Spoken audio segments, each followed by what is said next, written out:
আলাইকুম, আপনাদের দেখাবো এখন পেঁয়াজের বীজ টেকানোর কৌশল।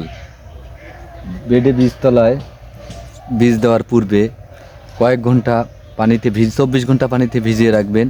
এরপরে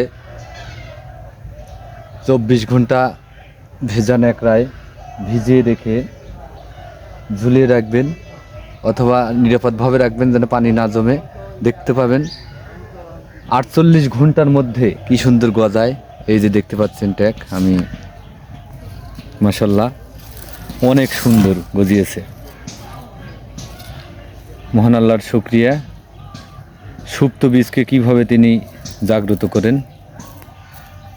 এখন বেডে দেওয়া মাত্রই অতি দ্রুত গাছ হয়ে যাবে ইনশাল্লাহ। কৌশলটা ছিল আমার এরকম ন্যাকড়া ভিজিয়ে রেখে এর উপর খড়কুটা দিয়ে ঢেকে দিয়েছিলাম।